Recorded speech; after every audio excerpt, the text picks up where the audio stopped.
Gambia में दवाइयों के कारण 70 बच्चों की मौत के बाद इंडोनेशिया ने भी पाए हैं कि लगभग 100 बच्चों की मौत के पीछे कुछ सिरप्स हैं और सिरप में मिले हुए कुछ इंग्रेडिएंट मिले दे करके 100 बच्चों से ज्यादा लोगों की जानें ले ली हैं अंग्रेजी दवाइयों ने। कौन सी हैं ये दवाइयां? कहीं आप तो इस्तेमाल नहीं कर रहे हैं, आप अपने बच्चों को कौन कौन सी दवाइयों से बचा कर के रखना चाहिए, ये सब जानेंगे इस वीडियो में। उसके अलावा WHO ने फिर से ये जो ट्रेंडिंग बीमारी का खेल है वो एक नए वेरिएंट के साथ शुरू कर दिया है। कैसे कर दिया है शुरू, क्या क्या खास बात इसकी बताई है नए वेरिएंट की, क्या सच में फिर से अब होगा लॉकडाउन या फिर से पहनाया जाएगा मास्क या फिर से प्रमोट किया जाएगा टीका, ये सब महत्वपूर्ण जानकारियां देने वाले हैं इस वीडियो में। वीडियो को लास्ट तक जरूर देख लेना, हो सके तो ये जानकारी लोगों के साथ शेयर करने के लिए इस वीडियो को ज्यादा से ज्यादा शेयर करें।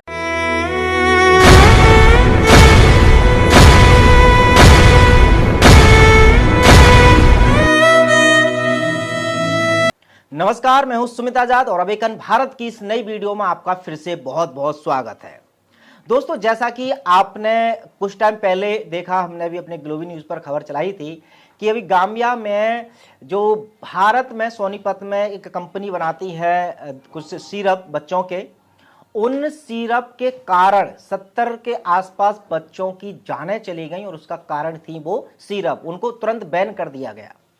अब इस किस्से के बाद, हालांकि इसकी जांच चल रही है और अभी हाल ही में जो WHO की इंडिया की तरफ से जो चीफ हैं, उन्होंने भी इसके ऊपर चिंता जताई है, कहा है कि ये बहुत ज़्यादा दुर्भाग्य है और इसके ऊपर जांच भी होगी। मतलब सब लोग दुख प्रकट कर रहे हैं। अब इस घटना के कुछ दिन बाद ही अभी हाल ही में एक घटना और घटी है इंडोनेशिया में। इंडोनेशिया में 100 से ज़्यादा बच्चों को एक्यूट किडनी डिसीज के कारण मौतें हुई हैं और इन किडनी फेलियर का या इन गुर्दों के फेलियर का जो कारण है वो कुछ दवाइयां बताई जा रही हैं जो सिरप बेस्ड हैं।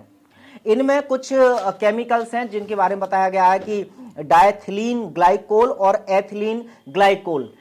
इनके युक्त पैरासीटामोल पर आधारित ये सिरप थे। तो पहली बात तो देखिए, पैरासीटामोल की जब भी बात आती है, डॉक्टर विष्णुप्रसाद चौधरी सर ने भी बहुत बार इस बात को घोषित किया है कि दुनिया की सबसे ज्यादा खतरनाक दवाई पैरासीटामोल ही है। लेकिन सबसे ज्यादा हालांकि प्रमोट और इसका प्रचार प्रसार भी अंग्रेजी पद्धतियों द्वारा किया जाता है और लोग इसका सेवन भी करते हैं। लेकिन अब ये एक बहुत बड़ी चेतावनी है, सतर्कता अपनाएं। अपने बच्चों को, खुद भी कोई भी दवाई लेने से पहले उन दवाई में मिले हुए इंग्रेडिएंट्स और उन इंग्रेडिएंट्स का बॉडी पर क्या इफेक्ट पड़ता है, इन सब की जानकारी एक बार जागरूक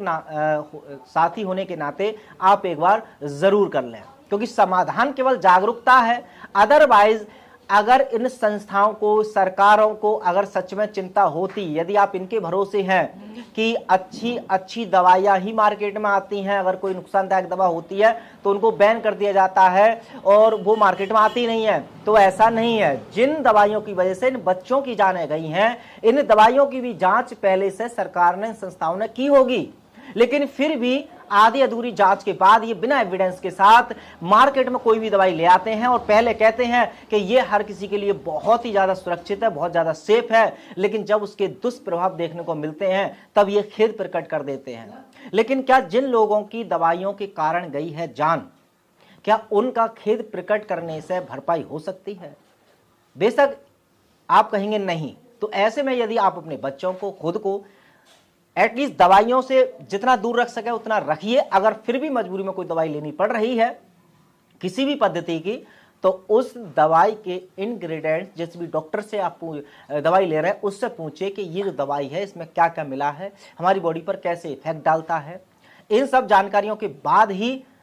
दवाइयां लें, वरना ये दवाइयां उसी तरह से आपके लिए अभिश्राप या आपके बच्चों के लिए अभिश्राप ना बन जाएं, जिस तरह से अभी गाम्बिया में 70 बच्चों के लिए बन गई और अभी इंडोनेशिया में 100 से ज्यादा बच्चों के लिए ये अभिश्राप बन गई। और अब इसके अलावा एक और बड़ी दुख खबरी है। खबर इसलिए है क्योंकि ये WHO इस ट्रेंडिंग बीमारी को लेकर के जबरदस्ती इतनी बार बार खींच करके ला रहा है कि इतने सारे इसमें वेरिएंट बना दिए गए हैं कि हो सकता है कि आप जो वीडियो देख रहे हैं, आपसे भी अगर मैं सवाल करूं कि अभी तक ये जो ट्रेंडिंग बीमारी जो कि 2020 के शुरुआत में आई थी, इसके कितने वेरिएंट अभी तक आ चुके हैं, तो आप कहेंगे अरे गिनती करना मुश्किल है क्योंकि इतने ज्यादा वेरिएंट आ चुके हैं। तो अब ऐसे में एक और वेरिएंट आया है, WHO के चीफ हैं, उन्होंने चेतावनी दी है कि ये वाला जो वेरिएंट है बहुत ज्यादा तेजी से फैलता है और सबसे ज्यादा ये खतरनाक है, यानी कि अब तक के जितने वेरिएंट थे उनसे ज्यादा खतरनाक इसको बताया जा रहा है। अब इससे बचने के जो उपाय हैं तो उनके तरफ से वही बताया जा रहा है कि आप सोशल डिस्टेंसिंग रखिए, मास्क पहनकर रखिए, हैंड सैनिटाइजर का इस्तेमाल कीजिए, टीका अगर आपने तीसरी चौथी डोज नहीं लिया तो उसको लीजिए। लेकिन ये सब करने के बाद पिछले 2 साल में, पिछले 1.5 साल में जब से ये टीका लगा है, क्या क्या परिणाम आ रहे हैं उसको भी ध्यान में रखना चाहिए कि किस तरह से लोग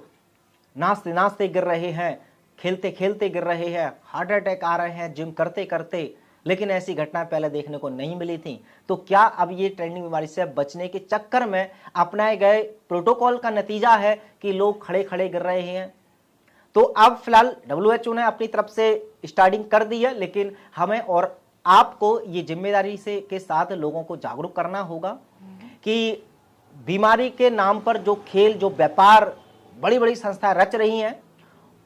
उसके बारे में अवेयर हो जाइए और खुद को और अपने परिवार को बचाना चाहते हैं जो जितना हो सके उतने अस्पतालों से, दवाइयों से और इन सब चीज़ों से दूर रख करके अपनी लाइफ स्टाइल को सही रखें।